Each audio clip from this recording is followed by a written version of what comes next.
Assalamualaikum warahmatullahi wabarakatuh. Selamat siang semuanya. Perkenalkan, nama saya Sylvia Sartikasari, mahasiswa Universitas Riau jurusan pariwisata. Baiklah, pada kesempatan kali ini saya sudah bersama dengan Bapak Tua Asiru. Di sini saya akan mewawancarai Bapak Tua tentang perihal asal-usul Desa Kulati. Nah, yang pertama itu ada asal-usul Desa Kulati. Yang kedua, kerajinan tangan di Desa Kulati, dan makanan khas Desa Kulati dan atraksi budaya. Langsung saja ke pertanyaan pertama, yaitu bagaimana asal-usul dari Desa Kulati, Pak? Oh iya. Jadi kalau kita berbicara asal-usul Desa Kulati ini, ya sangat bervariasi karena apa ya? Dulu itu kan kita punya orang tua-tua itu masing-masing ada di Barangkomoliwa, ada di Vantu, ada di Koa, ada di Funumaa. Artinya mereka di masing-masing mereka punya kebun itu, maka di situ mereka punya rumah. Itu asal usul itu Desa Kulati. Sebelum Kulati itu menjadi desa, satu desa, hanya namanya itu saja. Kemudian setelah itu sudah tidak lama lagi Indonesia ini sudah merdeka, ada tokoh-tokoh yang misalnya ada punya pemahaman bahwa salah satu kampung atau perkumpulan manusia itu tidak bagus kalau kalau di masing-masing pelosok atau di masing-masing tempat yang berjauhan satu dengan yang lain. Ya, alangkah baiknya supaya kita itu saling berkomunikasi, saling musyawarah, saling memahami antara satu dengan lain. Alangkah baiknya kita kumpul itu orang-orang ini supaya menjadi salah satu desa di Kulati ini. Makanya itu mulai itu orang beraspirasi bahwa ya alangkah bagusnya kalau kita berdekatan, mendirikan dalam berapa keluarga atau berapa kakak itu menjadi salah satu kampung. Kalau dulu belum ada bicara desa, itu belum ada cerita desa apa segala macam, tapi kampung-kampung gitu ya, sehingga satu persatu sudah mulai datang ke Kulati. Itu kemudian kalau dulu itu karena karena memang orang tua-tua kita itu saling membutuhkan antara satu dan lain itu berdekatan, sehingga mereka punya sosialisasi sosial itu tinggi. Maksudnya begini, walaupun Desa Kulati ini hanya beberapa orang punya lahan, punya tempat kebun, tetapi karena mereka ingin supaya saudara-saudaranya itu berkumpul berdekatan, sehingga mereka rela untuk mengizinkan itu dia punya saudara-saudara, bahkan dia punya teman atau kenalan untuk mendirikan dia punya rumah di mereka punya lahan itu sendiri. Nah, itu karena sehingga kalau kita berbicara lahan, itu Kulati ini hanya beberapa orang punya lahan, bukan semua kita ini berdiri kita punya lahan sendiri, tetapi hanya misalnya beberapa orang punya kebun kemudian menjadi salah satu lokasi di Kulati itu, seperti itu.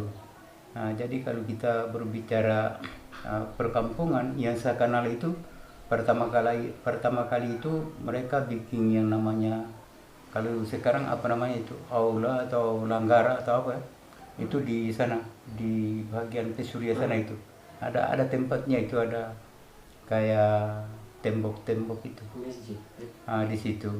Kemudian tetapi itu masih di kategori Kampung Kulati ini masih di naungan Tiroau.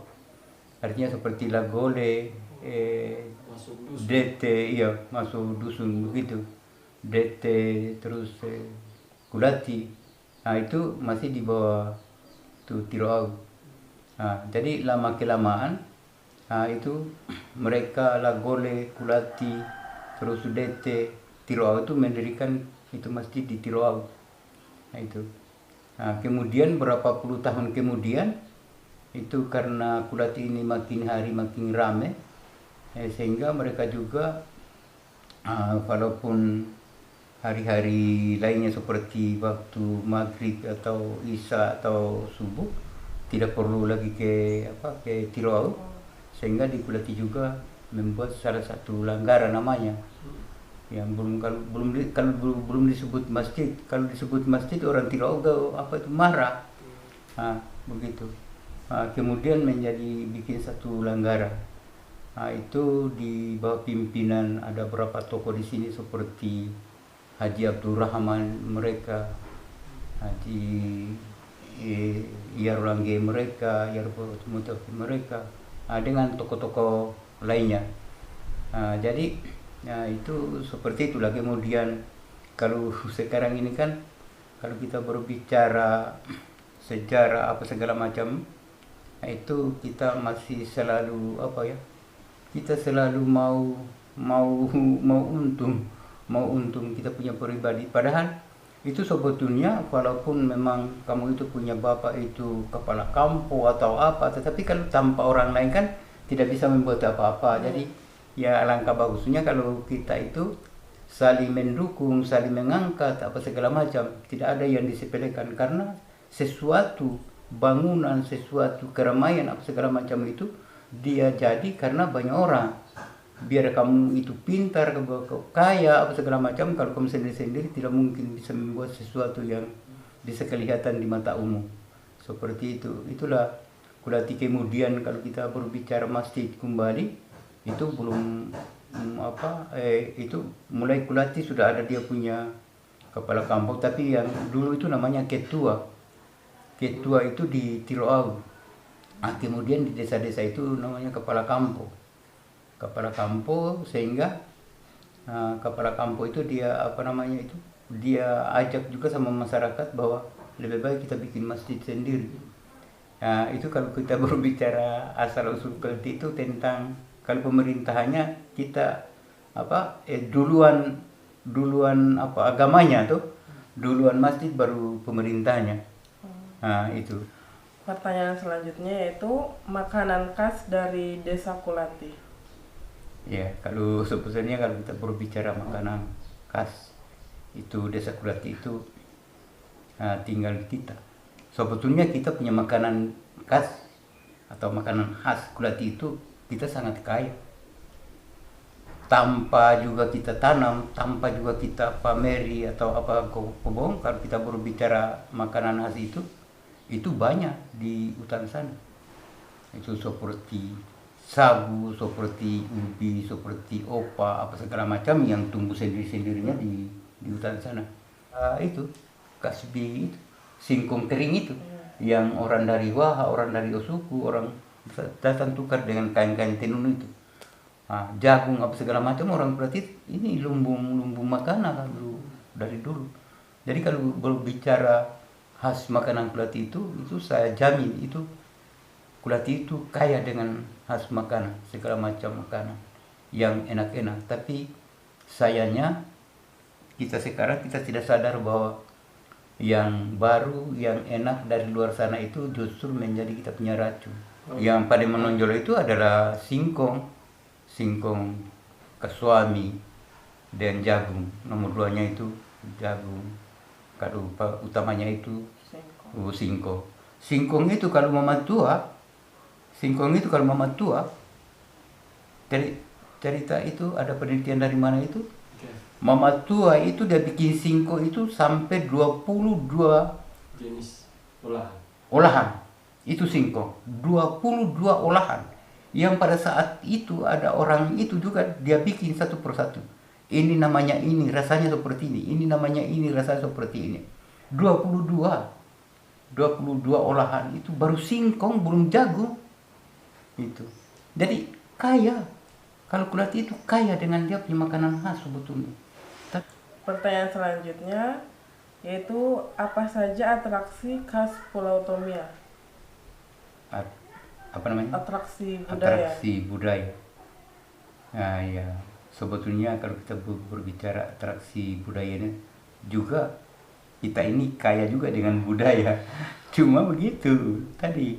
Artinya apa yang saya sudah katakan tadi itu ada kayaknya dia apa ya, dia kikis-kikis, dia pergi sentuh-sentuh begitu ya, bahwa kita punya budaya ini sudah bagus, kita punya budaya sudah bagus, sopan santun apa segala macam ya, itu budaya kita. Kenapa ada potapaki, ada puasa nuhada, ada apa namanya itu kan puasa nuhada itu kan dia satu kemauan, potapaki itu musyawarah. Nah, jadi itu salah satu budaya-budaya yang kita angkat, yang menjadi apa namanya itu, membuat kita itu nyaman, aman apa segala macam kan. Puasa nuhada, bagaimana kita melakukan sesuatu kalau puasa nuhada itu belum puasa, masih. Jadi harus ada puasa nuhada itu baru kita bisa buat sesuatu, supaya biar kita buat yang besar yang berat. Kan puasa nuhada, orang tua bilang begini, kalau mau puasa nuhada biar di gunung rata tuh, itu pantun dulu, arah puasa nuhada bisa di gunung rata seperti itu. Nah, jadi arno puasa nuhada tu makam ta sumai tehirna tu, nah amo pamola kan puasa nuhada tu anekane. Kita semua rasa lega, kita semua itu rasa saling menghargai apa segala macam. Nah, kemudian ini Kulati ya, desa lain belum, tapi ini Kulati ya, membangun itu, menggali budaya-budayanya seperti puasa nuhada, kemudian potapaki. Apa tanggapan Bapak tentang Desa Kulati dikatakan sebagai desa ekowisata? Nah, iya. Itu artinya gini, kalau di organisasi kami itu banyak juga yang minta supaya kami bikin bangun desanya itu menjadi desa ekowisata. Itu tapi kami harus apa namanya itu, sebetulnya jujur bahwa inisiatif Desa Kulati ini bukan dari saya, bukan dari puasa nuhada, tetapi sejak Ode